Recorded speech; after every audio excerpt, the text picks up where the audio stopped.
It just says Americano. Does it say with milk? It says with milk. No, for sure. Just, you have to slide it to bring it to, it's tough to learn. Yeah. All right. Jewish people have given up their lives for the most part, keeping their faith for the last 2,000 years in exile. Unfortunate part of our, well, I don't know if it's call it an unfortunate part of our history, but a fact of our history. Something unique. The Jewish people have been thrown out over 100 countries. Over 100 countries in the last 1,000 years, persecuted,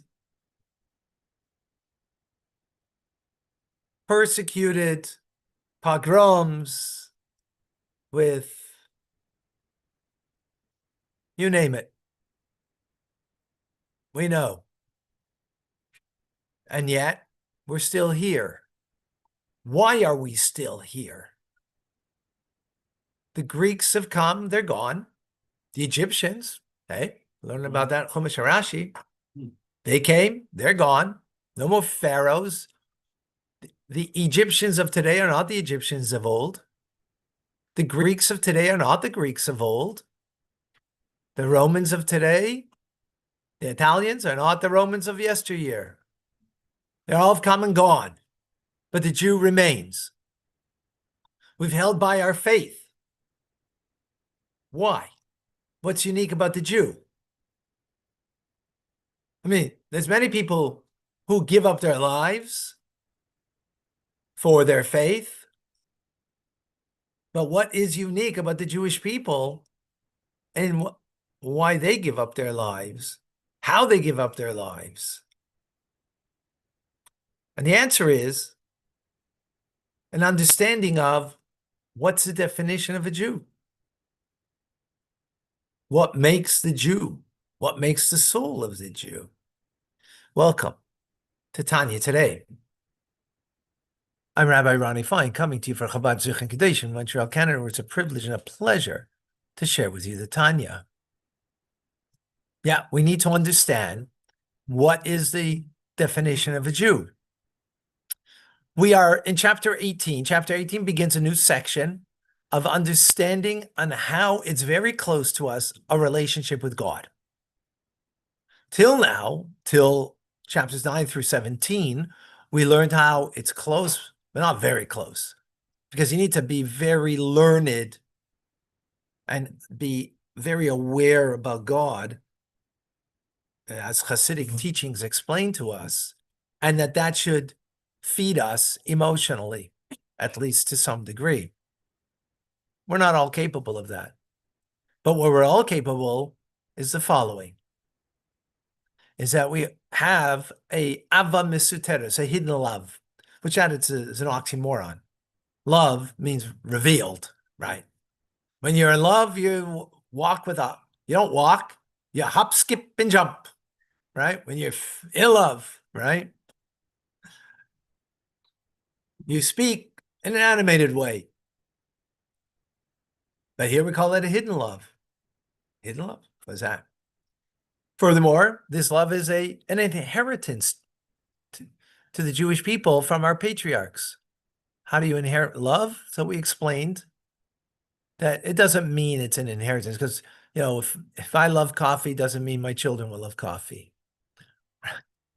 Not that I love coffee, but maybe chocolate more. Doesn't mean my children will love chocolate, right? If I love Tanya, doesn't mean my children will love Tanya. Because love doesn't get inherited. Qualities of a person does, but not love, right? Yet we say it's an inheritance. So we explain, it means the patriarchs were such people of God that they have the merit that their descendants, that's the Jewish people, get this soul that we're talking about. Now, what is this soul? So where's its origin? So we explained not the soul, but the quality of the soul and its love. Now, we learned about love, chapters 9 through 17. And that love comes how? Who remembers? From the mind. Because what's an upright person? Your head is here. It comes down through the neck, gets kind of clogged, but to the heart, to feed the heart. That what you know should bring you to a feeling in your heart.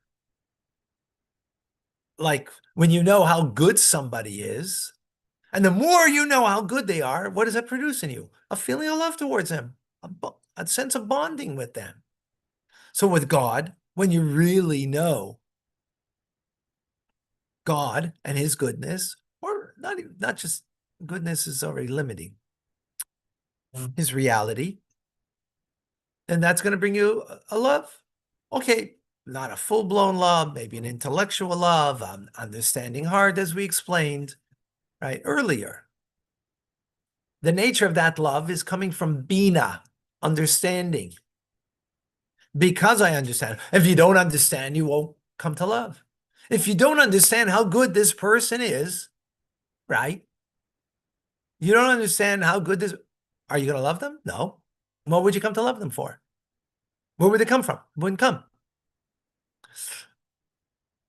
That's the nature of love. The love here is different, though. This is a different kind of love because it doesn't come from an understanding. It comes from chachma. Chachma, we translate it as wisdom. Chachma is the source of understanding, but it itself is beyond understanding. Chachma, you don't get it. So Chachma is like just in us, it's like that flash of ingenuity. In that flash, oh, Eureka! The light goes off. That's Chachma. Did you get it? No. Do you have it? Yes. It's the source that you will ultimately, from that seed or that light, that you can develop it further. But in that moment, you just see the understanding, but you don't hear and understand it yet because it's not in Bina. That's Chachma. Chachma comes from the word koachma. The words, the letters, koachma, the power of what? Meaning it's beyond. It's a power of that which is beyond the individual and their understanding. And therefore, it is a vessel to contain. I don't have my vessel here. It's okay. To contain, right? What does it contain? The Ein Sof, the infinite of God. Right? It's a container. It's a limited container, but yet it contains the infinite, the unlimited of God. That's what defines a Jewish soul from Chachma. Okay? Is that clear? So it gives us the capability of that which is beyond us to connect to it, that which is infinite to connect to it, right? That's what, that which we can't grasp is still what defines us. What does that mean then? That means that every single Jew, by the nature of this soul, is a believer in God. Not that they know God. They say know God. That's the other kind. No, you believe. Why? Because Chachma is the vessel to hold the infinite of God that's beyond comprehension. Right? And that's what faith represents, the ability to grasp. Because Chachma is grasping the Ein Sof over here, right? The ability to grasp that which intellect cannot.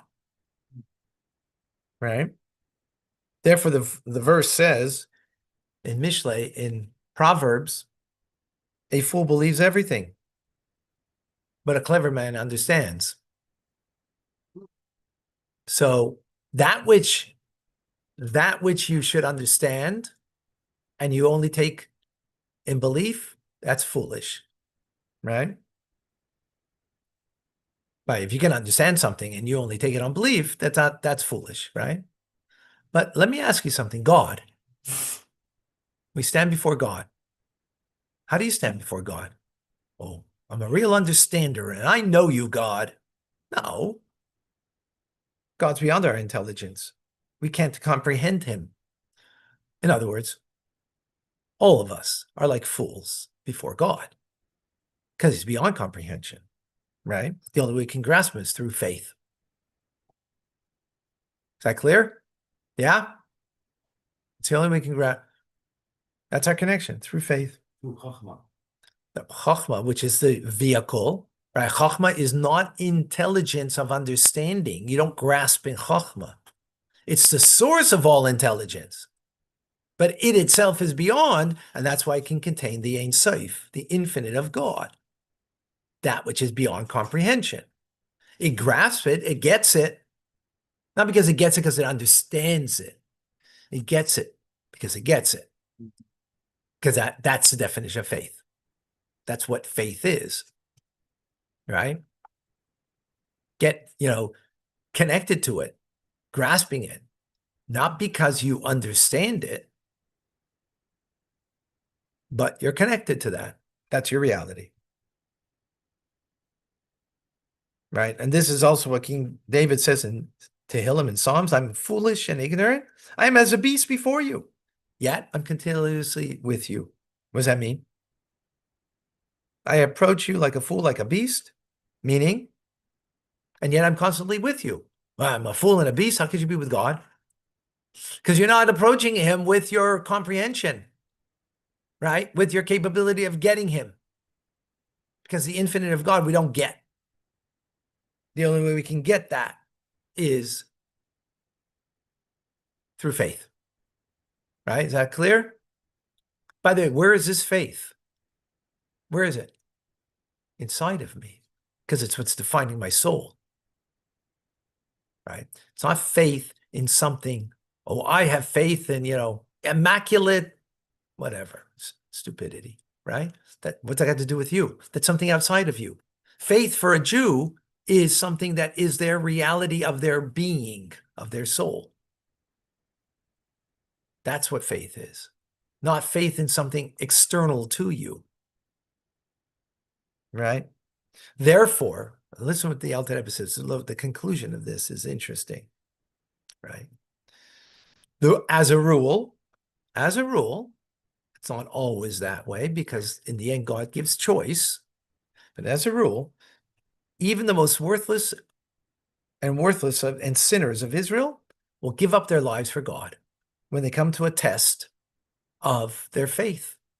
They'll even go through terrible torture rather than to deny their connection, the unity and oneness with God. Even if they're boors, illiterate, and ignorant sinners, ignorant of God, they'll do that. Why? Because we just explained. What happens at that moment? The chachma of their soul is illuminating them, right? And therefore they feel, I have no choice, no alternative.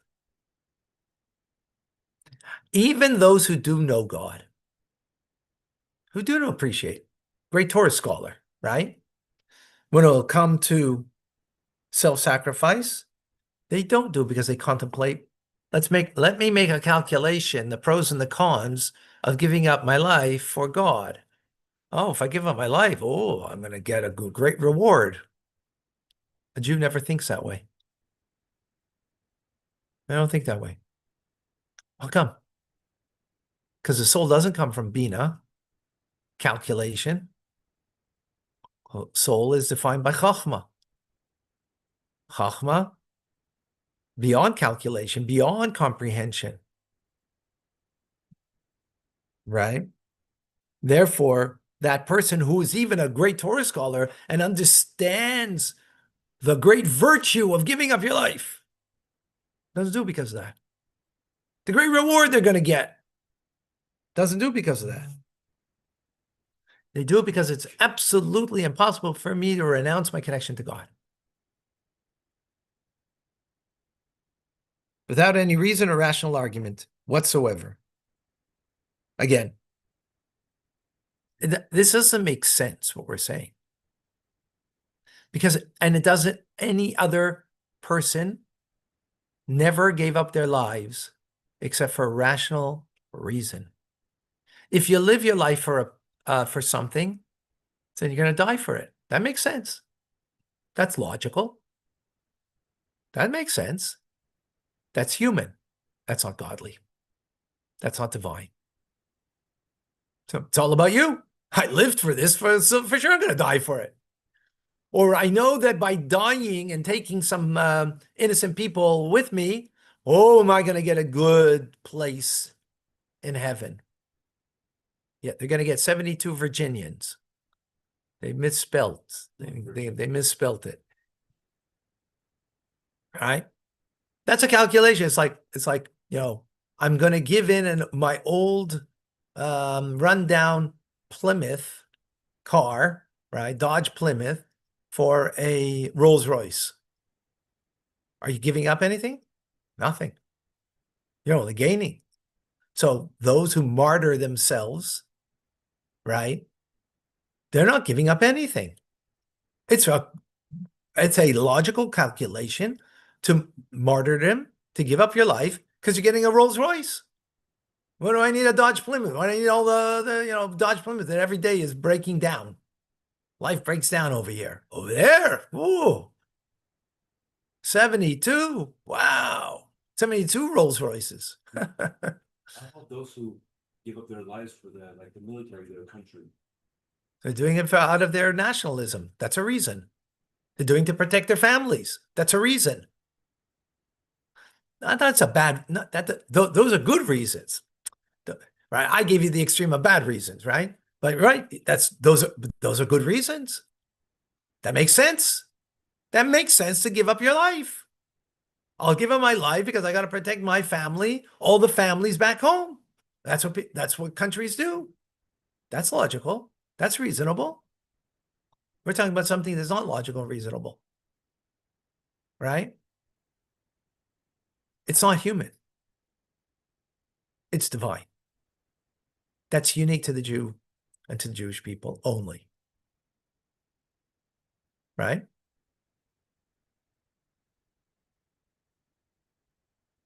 You getting this? If you're getting this, whoa. This is like amazing.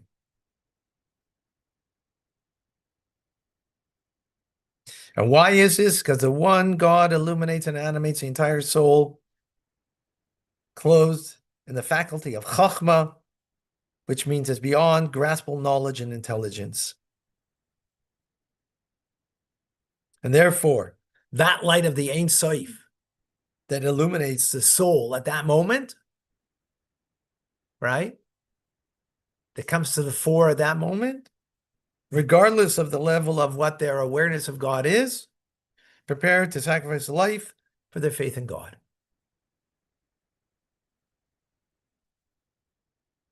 By the way, this is not anything against a non-Jew. Because like you just said, Anik, right?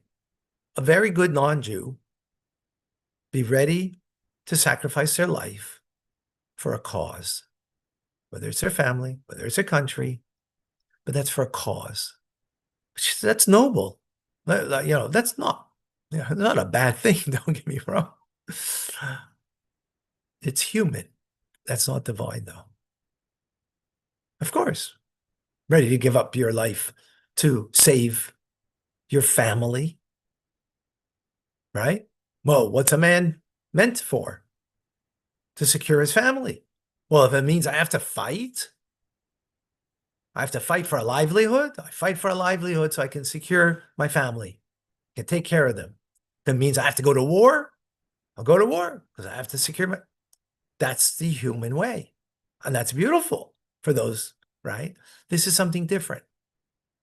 This is something that is not a human trying to do a divine thing. And that's what it means, somebody who's, you know, the Allies, the Allies in World War II to fight the axis of evil. Wonderful and amazing and great tribute we need to give to those who fought to protect us. Absolutely. Right. And not diminishing that value at all. But that's not that defines the Jew. That's human. Humans come, humans go. Right? That's nationalism comes and goes. Nations come and go. Right? This is something different. This is something that's based on God, not based on the person. So this is based on that part of the soul that is of Chachma, that is the vessel to contain the infinite of God, which means faith that is not based on anything that you comprehend, that you get. So why are you doing it? Because that's the nature of the soul. The nature of the soul, right? I mean, we're going to learn more about that in the next chapter to understand the character quality of it, which will give us a little more insight into what we're talking about over here. So I don't want to go there now, because we only explained what it is. We didn't explain the quality and the character of what this is. That will be in the next chapter. What's its character quality of this love that we're talking about, right? But this is what it is, and this is therefore that's why faith for a non-Jew will be more of a calculation. It'll be more like, for example, let me give you an example. I don't believe that God created the world. I don't believe that. I know that. You have to be a fool. You'd be a fool to think that God's creator. You need to know that, right? For example, what does it mean you know it? What does it mean you know it? I don't take it on faith. I know that this building was built by an architect and by a general contractor that did very specific work. No one would ever think that this building just came about after, the forces of some amoeba came about and, voila. No one would think that, right? Story with Maimonides, the Rambam, that he had a friend who was a non-Jew, non-believer, and one day went to visit him, and he saw he was in the middle of writing a poem. The Rambam, they were good friends, so he finished off the poem. The Rambam finished off his poem, his poem, right? So later on, when they met him afterwards, he said, "Did you come and visit me and write that finish off my poem?" Like, they like, who else would it be? Who else would, gets me? So I don't know what you're talking about. I think your inkwell is on the ledge over here. It probably fell over and voila, look what happened. So you take me for a fool. Some said like what? No, I don't think he was a fool. So then why is this world any different than that poem? The poem that the inkwell could have fallen and wrote these words are more likely to have happened than this world that is much more complicated, much more, much more detailed than your poetry. So if it couldn't happen to your poetry, then it couldn't happen to this world. Right? So is that taking on faith? No, that's an awareness. That's understanding, right? Now, someone wants you can go back and forth and refute, but you can have an argument, but that's all in the world of bina, of understanding, right? It might have a counter argument, whatever it'll be, right? So my awareness uh, of God as creator is, isn't on faith. Faith might be, that,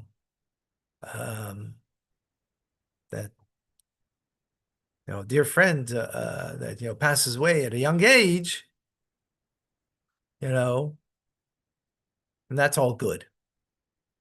Oh, right?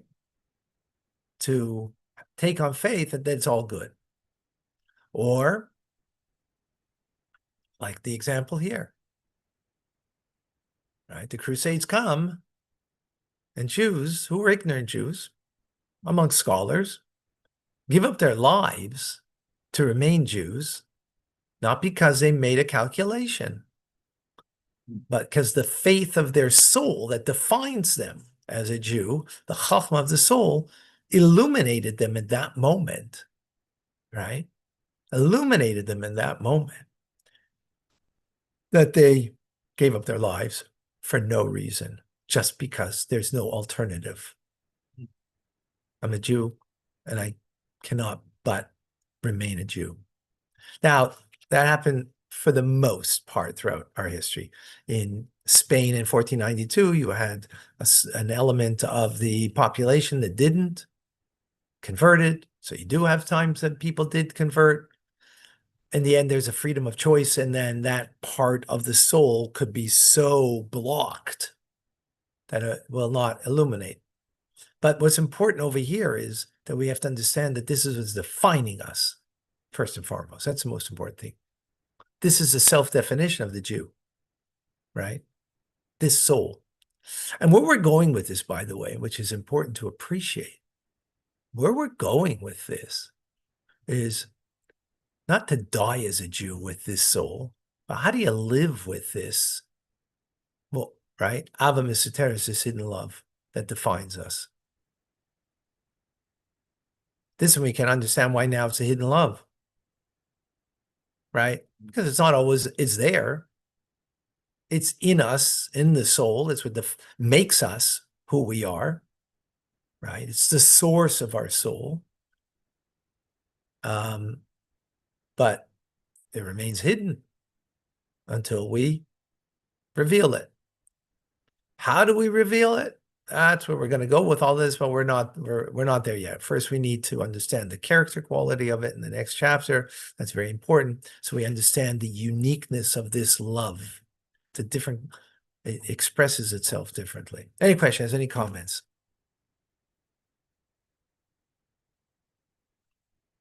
Just like, wow. I've learned this chapter hundreds of times. Each time it's more deeply resonates, more deeply appreciated, understood, and God willing, lived with. Risking one's life for Torah study to connect to Hashem. Okay, yeah, okay. There's many good questions throughout our history. Okay, John. Is this why a spirit of folly can induce a Jew to sin, but only in Bina and Das, that the spirit of folly cannot affect the Or Seif in the Chachma? Very good. Excellent. Yes, correct. The mom. Yeah. What you say makes sense to me and some. Okay, wonderful. Thank you.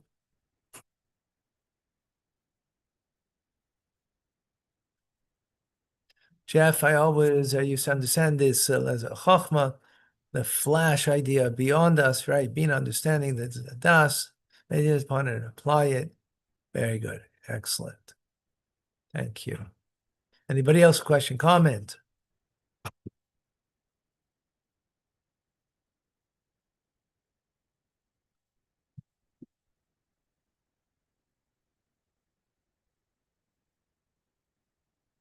Okay. Oh, Esther is with us. Thank you for joining. Shayna. Vilma. Okay. Naomi. Beautiful. Okay, folks. Thank you for joining. Rambam is coming up. Thank you. Great day.